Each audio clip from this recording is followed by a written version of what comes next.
Okay, back at it again here. We're going to go down a little crazy trail. Crazy theory. What if we are looking at this backward? Theory. All this is pure speculation. I'm reading it off of Reddit. It's their opinions, maybe my opinion. Once I read it, I have not read it yet. So it's 5 months ago. Here is a crazy theory. Sorry, my voice is really messed up tonight, you guys. Let me qualify by saying it probably isn't what happened, but it is a possibility what occurred. Nothing at all about this case makes any sense. The only reason I'm considering that BK may be innocent is because of the actions of the surviving roommates and comments made by authorities saying it was targeted attack with no danger to the community. So, if you all can indulge me, let's go down a crazy rabbit hole. Got your carrots ready? Alright, let's hit it. Several people interviewed have said they initially heard this was an overdose death, but then it was changed to a stabbing. And I'm going to put something in here too. This is my own saying here. Is that there's also versions that there was a gunshot too. That there was, gunshots. Gunshot or shot. I don't remember if it was plural or singular. What if it was an OD and the stabbings were part of a staged crime scene to cover it up? Let me explain further. Again, humor me. Oh my gosh, it just dawned on me too. Wow. This just totally dawned on me. Wow. So if the carbonara, if the grub truck was involved, I know that that the owner comes from Alaska. These things I do know for sure. I don't know if he's doing illegal things out of that or not, but it sure did sound like it that night. Pure speculation, in my opinion. But if it was an overdose and it was Maddie and Kelley that got it first,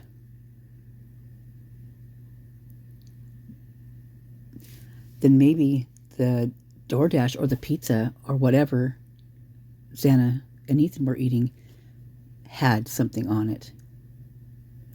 But actually, I heard that they were sick actually before when they left that party. They were sick. In fact, all the tarot, you can't take those like totally to heart, but when all of them are saying the same thing, it's really hard not to. And all of them are saying that they were ill before they even got back to the house. And some of them are saying they didn't even make it back to the house. And in Linda Lane's footage, you can hear someone being drugged, and you can hear a guy whispering, "Go get him," about Ethan. You can hear it in there. And I believe in the Linda Lane, so that's, my speculation, my opinion only. So, wow, this just totally dawned on me. That's so weird. I mean, I've thought about it kind of a little bit here and there, but never like just all of a sudden, boom, in my head. Okay. We know a lot of federal agents have been involved in this case from the beginning and were on scene. Why? Is it possible there was a major undercover drug operation taking place? That actually is likely. Now, what if law enforcement, as part of the operation, provided the drugs and it turned out to be a contaminated lethal batch? Oh my gosh. Holy crap, you guys. This makes a lot of sense. Whoa. Whoa. Okay, you can go back to who bought carbonara at the grub truck, right? Only a handful of people ordered carbonara.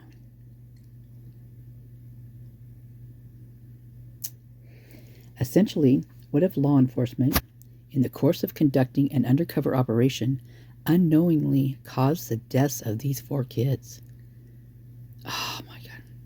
It would certainly explain law enforcement's actions that appear to be covering up something.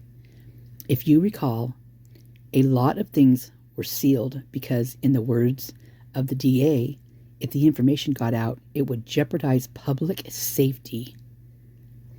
So what if, you guys, this batch that possibly went around with the cops, maybe if this was the case. What if that's because there was 2 more that happened that same night? It was in the news reports. And what about the ones we don't know about? Because they do hide it. I'm pretty sure about that. I can say that I'm 100% positive about that, but I can't prove it 100% positive. So,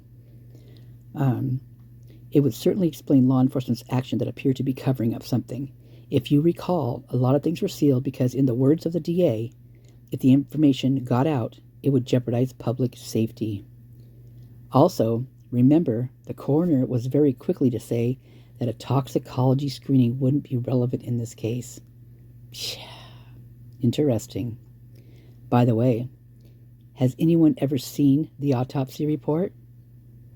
It was certainly conducted by a coroner in the state of Washington, and only the findings were released. But there has been nothing leaked about the details contained in that report. So were the stab wounds the cause of death, or were they post-mortem? Stay with me here. Here is the part that gets even nuttier. We haven't heard the 911 call, nor seen a transcript. Why? How could it possibly jeopardize anything at this point? One of the biggest questions asked has been, how could BK go around the house, slash 4 people to death, and not leave a trail of blood all over the place, including a trail leaving the scene? Well, Google stabbing and already dead body. Well, hold on, let me repeat that. Well, Google stabbing an already dead body. When you die, you obviously have no blood pressure and your heart isn't bleeding or isn't beating. So then your blood would essentially pool in your body in a localized area and would drain from the body accordingly. Could explain the blood seen oozing outside one of the bedroom walls. But the bottom line, while a lot of blood would be on the scene, it would be localized and not as likely to be stepped in. Holy crap. This person is absolutely right, in my opinion. You would have a messy scene in the bedrooms, but nowhere else. So in explaining the 8-hour delay and what was going on, maybe the scene wasn't being cleaned up. Maybe they were doing just the opposite. If George Constanza were an investigator, it would involve law enforcement's efforts and would explain why all these people were cleared so quickly. You can't clear someone after an interview until you have interviewed all potential suspects or witnesses. Maybe the reason DM and BF survived was because they didn't use the tainted drugs. In a case where nothing makes sense, that would actually make sense. You are so right. This person is so right, you guys. Oh my God. That would explain. So the party, get this, that would explain, okay, the party up there. The party they were saying was at the house, right? They said there was a party at the house. And maybe Matt was having one that night too. But it's always been said there was a party at the house that night. And if they got the tainted drugs and everybody else was there, like those kids, like the 3 boys running and Saeed running, maybe they witnessed them ODing. And they were running away because they didn't know what was going on or whatever. And they're young, who knows? Oh my God. Again, I am not saying I think this is what happened, but I am saying it is a possible scenario that would explain the unexplained. Oh, heck yeah. I essentially worked it backwards. It is possible and probably likely that BK is somehow involved. I don't see how or why they would go after some obscure random person unless they were somehow involved. But if this was the case where law enforcement, whether federal, local, or both, somehow screwed up a drug operation and were directly or indirectly responsible for the deaths of those 4 students, this crazy-ass scenario makes things make more sense. Curious as to your thoughts. Wow, you guys. Too crazy to even fathom. Plausible but not likely what happened. So crazy, it actually makes sense. I think it makes sense, to tell you the truth. Take a step back from this case, my friend. Oh, maybe they're talking about me. Maybe they're listening to me. Oh, maybe I'm being spied on. Haha. As a former prosecutor in 2 different states and a current trial attorney, your theory is 100% impossible. Bullcrap. Bullcrap. That is not true. Oh, maybe this person isn't from Moscow or Idaho. I mean, either or. Assuming for argument's sake, undercover cops were embedded in a drug ring that gave these kids tainted drugs that led to overdose deaths, they would charge the drug dealer suspects with 4 counts of manslaughter. Undercover cops aren't making drugs in labs. No, but they are seizing them off of people, right? They use drugs that are, confiscated from detained arrest suspects. And the undercover cop wouldn't give the drugs to these kids. The way it would work is that the undercover cop purchases drugs from the suspect. The victims purchase drugs from the same suspect. The cops now charge that drug dealer, not the undercover, with homicide via deadly weapon. Courts consider illegal drugs that can cause death as deadly weapons. For example, in Wisconsin, chloroform is a deadly weapon, where if someone is raped while drugged with chloroform, the charge is sexual battery with a deadly weapon. Wow. Now, let's take a look at it from another angle. The drug dealer suspects were selling drugs at the college bar or frat party that the victims were at the night of the murder. The undercover cops were also present at those locations. In neither situation would the cops themselves be actually selling the drugs to the college kids.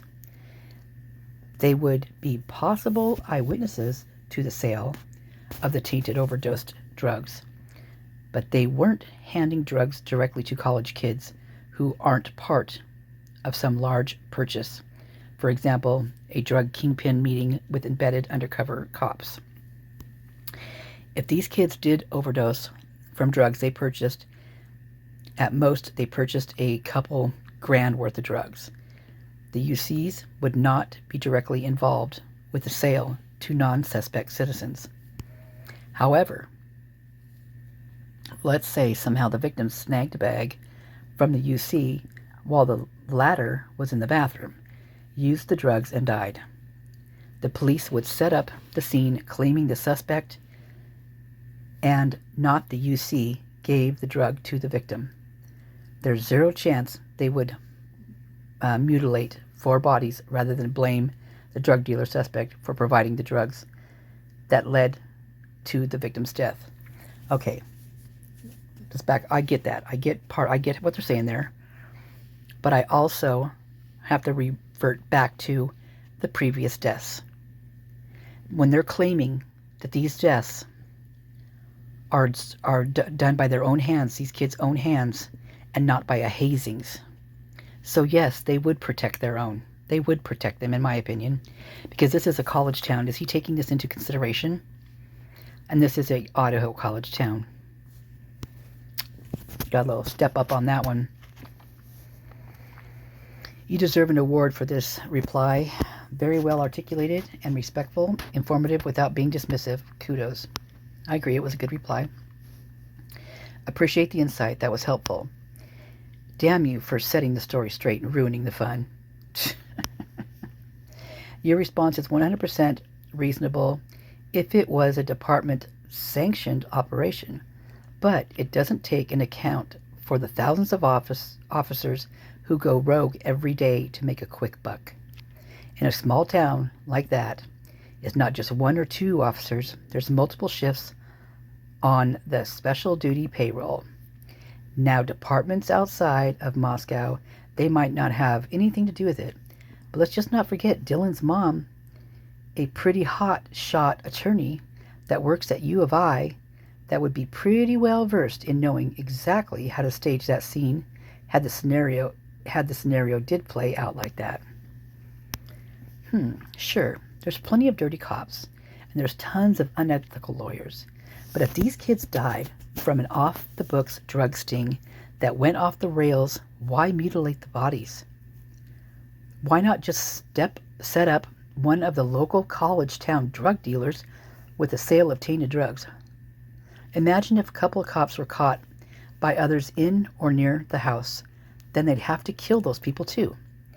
I'm not discounting cops killing people, but it is an illegal situation where cops that led to drug overdose. Why not stage the scene that sets up a known campus drug dealer to take the fall? Also, the autopsy wouldn't make sense. Stabbing dead bodies leaves far less blood splatter from pumping hearts and various organs. If you're even 10 minutes deceased versus alive when stabbed, the scene then would look completely different. We have no idea what the scene looked like. It was described in such a way that it has caused people to wonder how the murderer would leave a trail, how the murderer didn't leave a trail as he left. Based on the descriptions we got, I am not sure how they pulled that off either. We also don't know what the scene looked like that caused authorities to say this was an isolated, targeted attack. My guess was that it looked like some kind of rage-killing crime of passion, but a lack of a trail being left behind has always troubled me. Yeah, stabbing 4 people to death is very bloody, but obviously the suspect wore gloves. He also, per one witness, wore a mask. And if you studied crime scene management, he'd wear flat shoes that are 2 sizes too large, with extra socks for padding, fit in synthetic clothing like lycra or something that doesn't shed from regular contact. Well, that basically leaves, Brian out, right? If it's 2 sizes too big, those shoes would have been 2 sizes too small, because doesn't he wear a 12 and they were like a 10? Even though have we even been told that? I thought it was in the PCA, but maybe I'm wrong. Does the report specifically say there's no trail of blood between the rooms and to the front door? Because my understanding is at least one witness stood near the suspect as the suspect left the residence, and you have 2 roommates and friends coming and going from the house around noon, 8 hours after the murder, when the murders were discovered.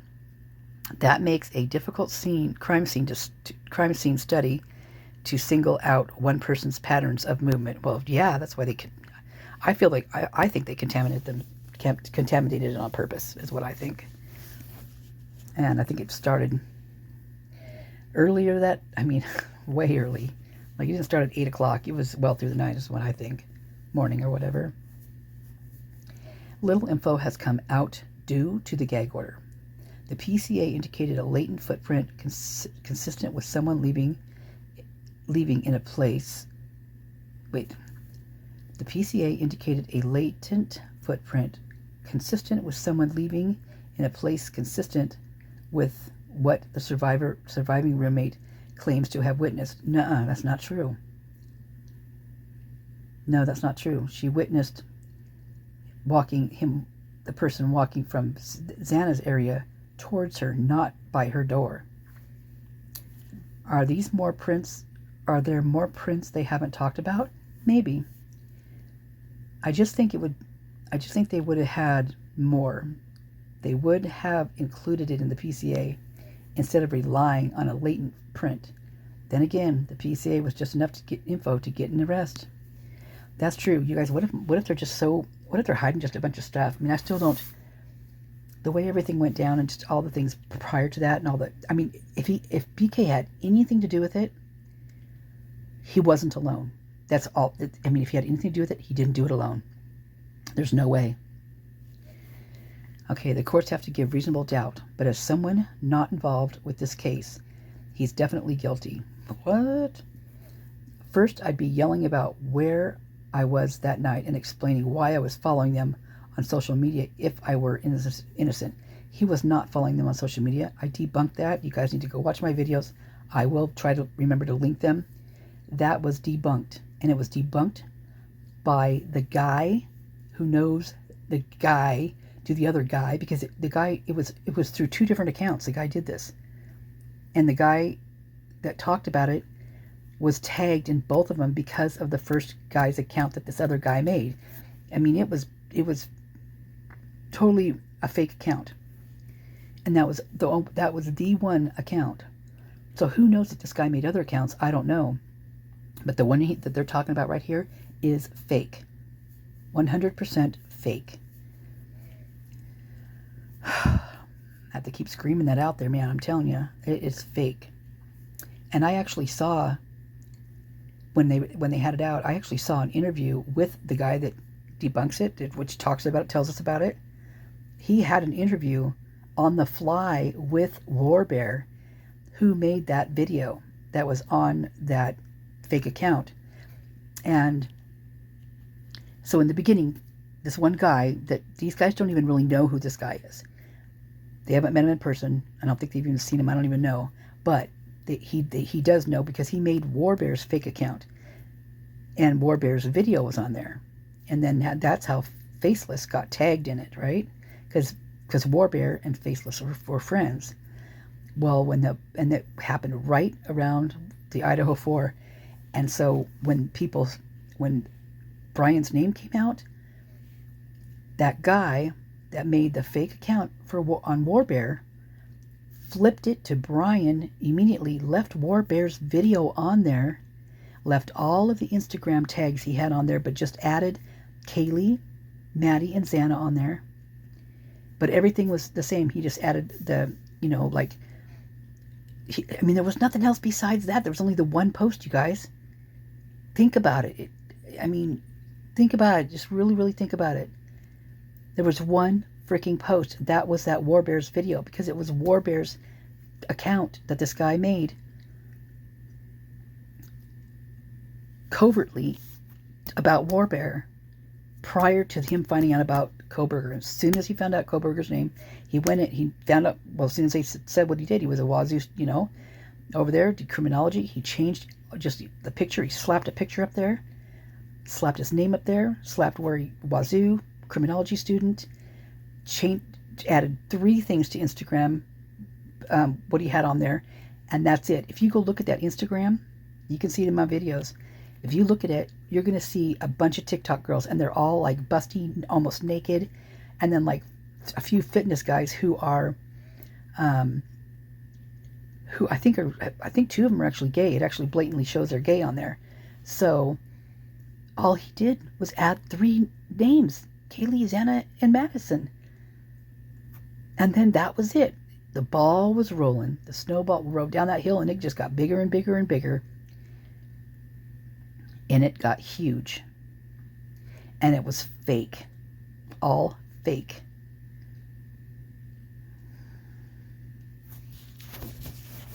Fake, fake, fake. So the interview, so when this happened, when this came out, and the Idaho 4 came out, people were hunting Warbear down. They thought, because of the black truck, this was a LARPing video. This is LARPing, live action role play. And it was for Goon tape. So Goon tape is a tape that you wrap. It's known for wrapping handles so you don't slip, or handles like guns and knives and axes, things like that. It's non-slip tape. So they have their customers make videos. And then they put these videos on their website. Saves them money, right? They got these people making these, freaking videos that look like they're, pro videos. Well, this guy made this video for Goon tape. But right after that, when this guy put Brian's name on there, the guy was called out. People were hunting him down. Literally, he left town. He still isn't on social media. He left town.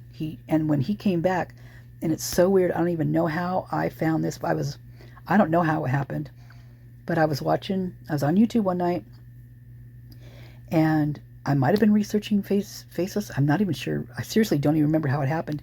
But something popped up that it was a live feed. And it was weird because it was faceless driving around in his truck, talking live on YouTube or Facebook or whatever it was. I don't even remember. And he was just driving his truck and talking on this thing. And all of a sudden, War Bear chimes in to his live. And he's like, dude, I haven't seen you forever. Where have you been? And they met at I don't even know if they actually met or if he was just on the screen. He might have just been on the screen, actually. But I think he Faceless must have had to pull over, something like that. But anyway, so he was doing a live with him. And War Bear was just telling him what happened, why he left, and that he still isn't back. He still is not on social media, nothing, because people were hunting him down, literally, because they thought he was the one that killed him, because of the video that was attached to Brian's name. So whoever, the guy that did this, whoever this person was, he's the one that needs to go to prison. He's the one that needs to be held accountable for what he did. Because he not only got War Bear in trouble, but look what he did to Brian's name. I mean, he put him under the axe immediately as soon as he did that. Immediately. It made him look vicious. I mean, it's a pretty bloody video. I mean, it's not real, I'm sure. I'm obviously not. But it's this guy, War Bear. He drives his black truck up to a gas station to get gas. He gets out, opens up his tank to get gas. A guy walks up behind him who's got a face mask, a ski mask on, hits him over the head, knocks him out. The guy goes into his cab of his truck, is rummaging around for money. War Bear wakes up, grabs the guy. I said he has a baseball bat. I don't remember what he has, but starts hitting the guy. The guy goes down. You don't see anything much after that except for like the crimson floating into the drain, because I think must have been a car wash or something there too, something like that with that gas station is what I'm thinking. But anyway, you saw it, and then you heard the cops pull up. You heard sirens, and then all you see at the very end is War Bear looking directly into the camera. He's got his hands up, his fingers laced behind his head, and it just shows his face zooming in really slowly to his face. And it's a Goon tape. It's a Goon tape video. Yeah. War Bear was almost killed. I mean, literally, people were hunting him down. This guy who did these needs to be held accountable, you guys. He seriously does.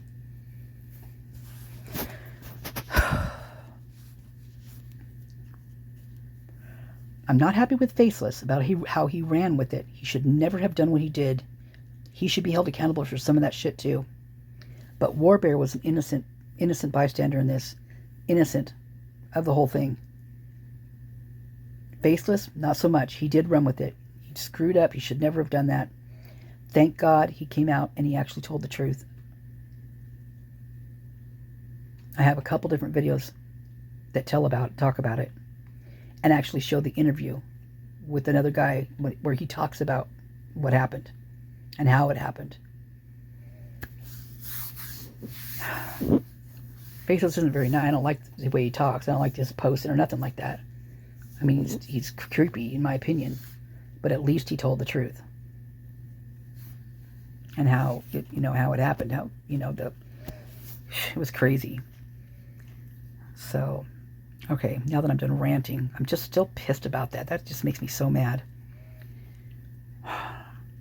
The courts have to give reasonable doubt, but as someone not involved with this case, he's definitely guilty. Dumbass. First, I'd be yelling about where I was that night and explaining why I was following them on social media if I were innocent. Oh, guess what, you guys? I got something else to tell you. Remember that Strava, the Strava body thing that allegedly Brian only had, and they tracked him with his running, and he's such a great runner, and he's like fast and all that stuff. It tracks you. It's kind of like maybe those health watches or whatever they're called. I don't even know what they're called, but it tracks your heart rate, how fast you run. I mean, or, however that works. Well, guess who else owns one of those and has a chart on it? You want to take a guess? Well, I'll try to remember as I'm reading this to tell you. I'll keep it in mind. I'll let you guys think on it for a second, see if you know who I'm talking about. It's someone who goes to the University of Idaho, or who actually, no, they didn't actually go to the University of Idaho, but their parents did. Okay, there you go. Think about that one for a little bit. First, I'd be yelling about where I was that night and explaining why I was following them on social media if I were innocent.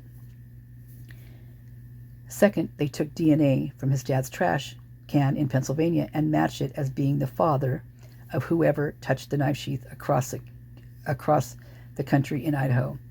And the white Sonata, look at that, the white Sonata. I'm so used to hearing Elantra, and the Sonata pops up with no front tag in a state that requires front tags only 5 days after you switch registration from PA to WA state. First of all, Spice Law, you got the car wrong. Okay? You might want to check this out. You might want to do a little more reading up on here and get your stuff straight. He may very well be guilty. I would hate to think they put an innocent man through this.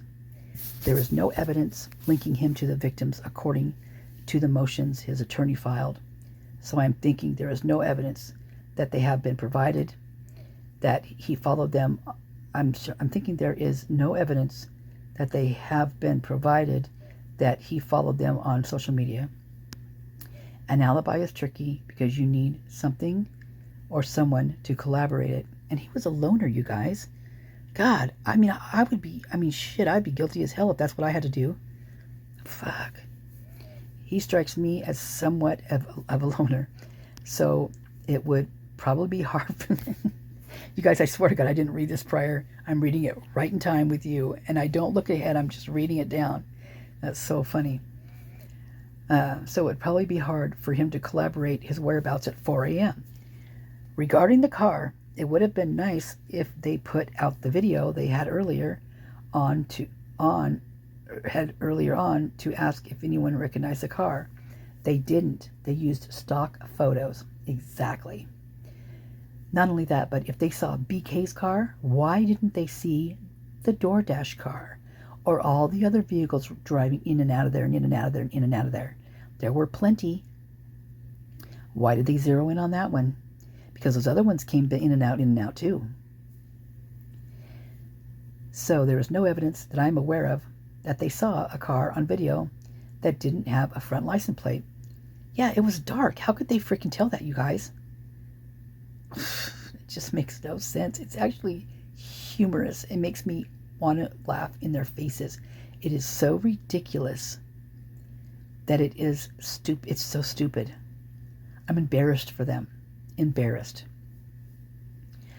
It would be good if they did. I would feel more comfortable that they spotted his car for the reasons you state. Don't know. Oh, not this one again. We do know that his cell phone was moving at vehicle speeds in Washington at 3 a.m. Jeez, people, did they not know about the cell towers and how anybody in that town would be pinging at this time if they were out and about? Every single one of them. How come he's so different? What is so different? Why they zeroed on him? My thing is, I'd like to know who did what they did to get him where he is right now. That's what I'd like to know. Let's shove that person behind bars. That it turned off between 3 and 5, and that 5 a.m. his phone was on and again in a moving vehicle in Washington. So he turned his phone on and off between 3 and 5 and wasn't home. So presumably he could tell the police jury where he was during those times. I feel like I'm talking like a dumb person because that's how I feel this person is. I don't usually say that, but this is how I feel. I have a feeling we won't find out because we know what he was doing. The tag issue is that PA doesn't require front tags. Idaho State Police and Washington State University Police both saw a video of a white Sonata. Yeah, I said white Sonata. Yeah, it's a white Sonata, man, with no front tag. No, I mean plate. No, I mean tag. In the areas of movement that would match how the murderer would travel. While they couldn't, why is this person called Spice Law? Where was I at now? Oh, while they couldn't discern the state or tag number of the vehicle's back tag. The car didn't have a front tag. Then a few days later, he registers his vehicle in Washington State, and his vehicle has a front tag during his trip from WA to PA with his father. Well, yeah, dumbass. That's because PA didn't need one. He was coming back. So yeah, he had to have one because Washington requires that. Okay, back to the story. This isn't evidence of murder, but it's suspicious enough to arrest him with probable cause. That plus the DNA from the trash can, we're a far away from behind a reasonable doubt, but that's only because we can't view any discovery due to the gag order on the case. Whatever. Ugh.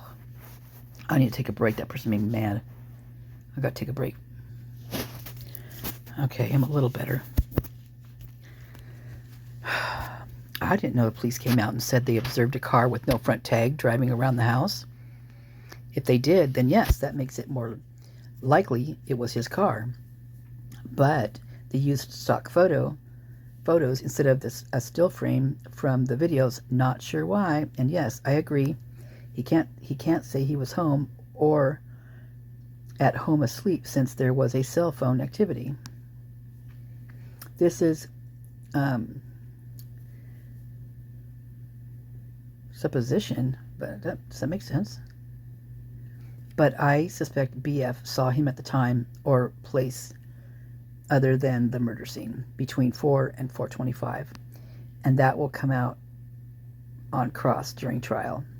Since she was hardly mentioned in the PCA, I wonder if the prosecution is even going to call her to the stand. As an attorney, your thoughts?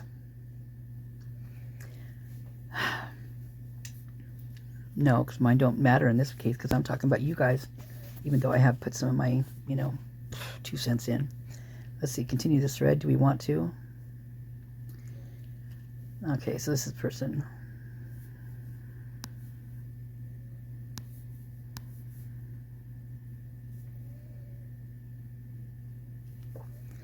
Where's the other one? Oh no, not this one again. I don't want to use that voice. It made my throat sore. Okay, any thoughts? Great. As an attorney, Spice Law is an attorney? You got to be kidding me. God, don't ever get this person for your attorney. First of all, they can't remember crap. Can't even remember the name of the car. And how many times has it been said over and over and over and over and over and over and over again? Too many for this person not to remember. The PCA was all about DM, who saw BK allegedly. I don't know why there's zero mention of BF beyond statements that she and DM were living in that residence and awake during the murders. Okay, dummy. It says they weren't awake during them. What the heck has this person been doing? Living under a rock? Do not get this person for your attorney, whatever you do. I know the forensics tracked DM's...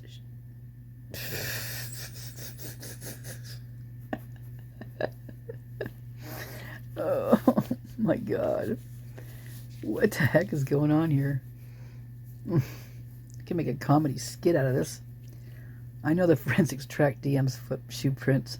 My suspicion is that BF has no relevant information, that she was texting YouTube, watching in bed, and didn't realize what was going on until the next morning. My God. I would like to know if DM or BF had interactions with BF, saw him elsewhere now that they know who he is, or saw him on social media saying creepy things. Fuck.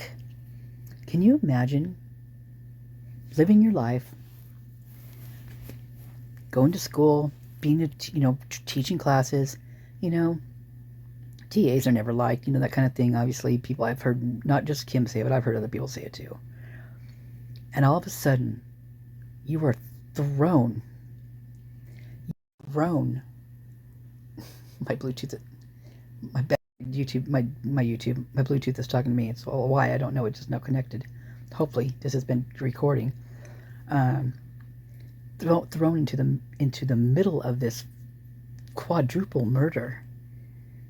Can you imagine? And then people talking about you like they do. You would have a freaking...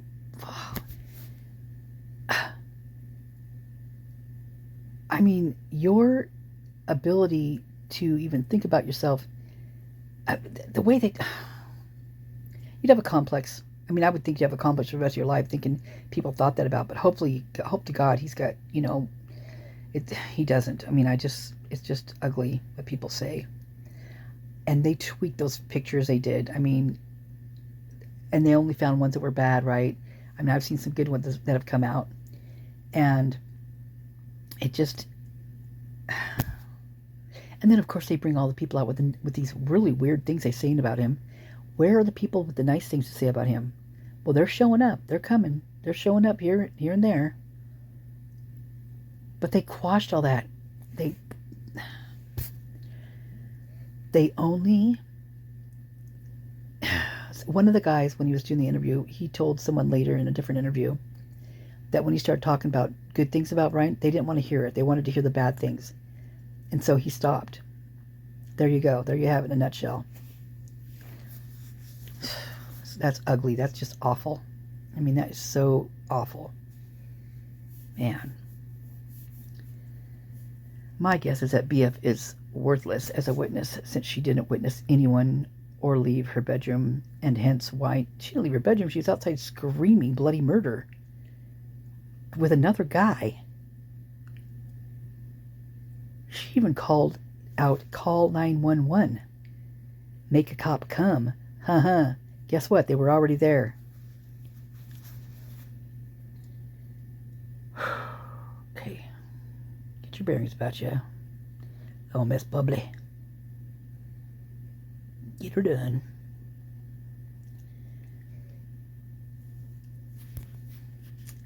Hence, no blood was on her clothing. How do you freaking know no blood was on her clothing?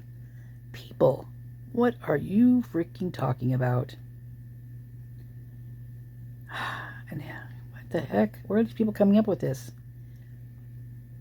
If I were a prosecutor, I'd still call her to the stand to establish she knew the victims, well, and none of them ever mentioned knowing BK existed, and that she doesn't know of anyone other than the suspect who could possibly have been the murderer. DM is where the real issues will arise. Yeah, because maybe the cops threw her under the bus. Maybe they didn't. Who knows? Nobody does. I'm curious why she wasn't murdered. Well, aren't you curious why BF wasn't murdered? I mean, they're both. I mean, what's the difference? Did BK just get scared? Was he afraid others were in the house who'd assist DM? Whoa. She got extremely lucky she wasn't the fifth victim based on what I've read. Well, you've only read one side, person. You are spiceless. You are bad. Yeah, you're spiceless. That's what you are. Not spice law, spiceless. Wow, I wonder who that person is. Someone gave him a like on that? Oh my God.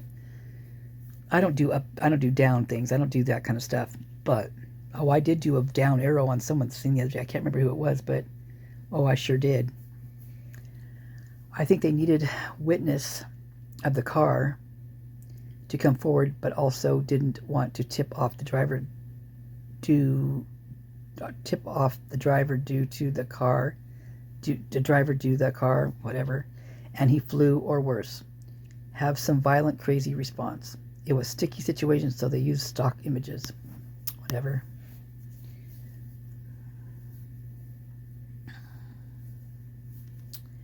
Stock images. Where did I stop here? It tries to miss when it does like this. Okay. Am I down here? Wait a minute. Let me pause for a minute. Oh, that's right. I actually went over to this continue thread, so I forgot about that. So, when is it stated DM's mom is a hotshot lawyer of University of Idaho? Chef professional. I wonder if this is Enon. You never know. But you forgot one thing. BK was the person they were using to sell those drugs. He was a random college kid who ended up in some trouble before, and to get away with the crime, he had to work for the feds. Ooh, this isn't Enon, but he wouldn't be saying this. Think about white boy Rick, but not the after his arrest before. What? Okay, think about white boy Rick, but not the after his arrest before. Whoa. Whoa. Remember, his whole family thinks he did it, but his father. Someone needs to look deeper into him, especially the latex gloves his dad probably told especially the latex gloves his dad probably told him to put them on. Where is this? I mean, what did I get myself into here?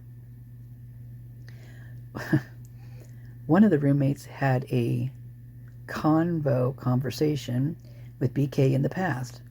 There's rumors that house was a party house, and if they were in a frat, it goes deeper than we think. So former prosecutor, your skills are great, but I suggest you start opening your third eye, because humans are getting a lot more slicker with how they create and handle things. Nothing is ever that obvious anymore. That's why many cases go unsolved. The textbooks need to be rewritten. God Kitten says, dear God. Okay, we're going to leave this at that, and I'm going to start another one because this thing is long. And I'm not even a quarter of the way through. And it's going to take me forever just to load this one up. So we'll have a series. Okay. Dear God, says God Kitten says, dear God. Oh my, my. Okay. Well, I'm going to leave you guys to think on that Strava. I'm going to leave you guys to think on that till the next one, because it gets really interesting. I'll tell you what. I'll leave you another clue. Eco Shield. There you go. There's your other clue. You should be able to get it now.